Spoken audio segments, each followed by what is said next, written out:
In February, the Brooklyn Nets played their strongest month yet, led by one of the NBA's very best defenses. How did they do it? Let's break it down. What's going on, Nets fans? I'm Lucas Kaplan. Welcome to another episode of Nets Film Focus. And in the month of February, the Nets gave us a ton of film to focus on.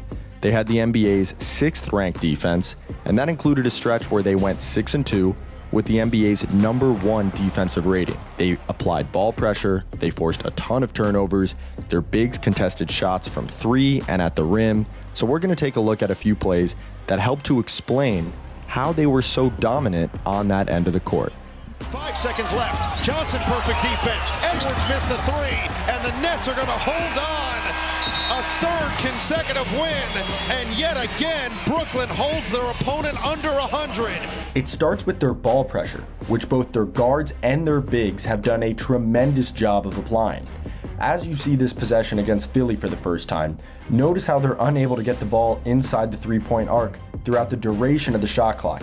And though the possession does end with a foul, it's absolutely great defense all the way through. Let's rewind it a bit. What you're going to see the Nets do with both bigs, Day'Ron Sharpe in this instance and Nic Claxton, is hedging or trapping ball screens. So as Tyrese Maxey comes off this screen, Day'Ron Sharpe's going to jump out at him, pressure him, and now Tyrese Maxey is surrounded and has to escape the pressure.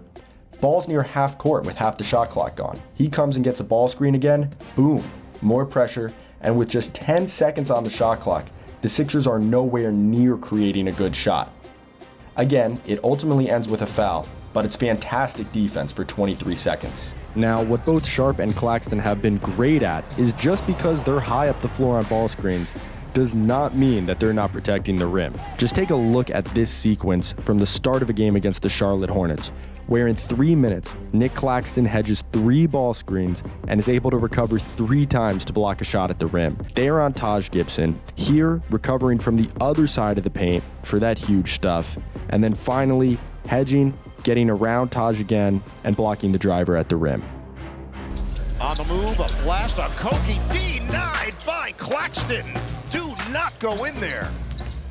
So despite Brooklyn playing such an aggressive pick and roll coverage, they're still able to protect the rim thanks to the mobility of their 2 big men, Nic Claxton and Day'Ron Sharpe. However, they are still reaping the benefits of playing such an aggressive coverage. On this play, Jalen Green is going to get a ball screen 40 feet from the basket, and though he tries to split the screen against Nic Claxton, Keon is there with the quick hands, and you know it's going to lead to 2 points going the other way. Of course, this aggressive defensive scheme cooked up by head coach Jordi Fernandez deserves a ton of credit, and so do the players for executing it. But the Nets couldn't be protecting the rim or forcing turnovers at this rate, or anything else for that matter, if it weren't for one simple thing: effort. And the Nets have been giving defensive effort in bunches. How about this possession against the West-leading Oklahoma City Thunder? First, Reese Beekman is going to help on the drive, causing the weak side defenders to rotate over to shooters.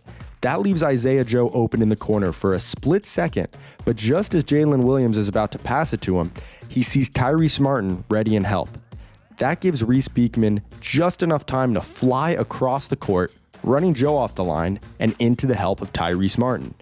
Now there's a shooter open in the other corner, but Trendon Watford sinks down from the wing. Great contest, and that's a bad miss. Or this possession against OKC, where the Nets are going to double Shea before half court.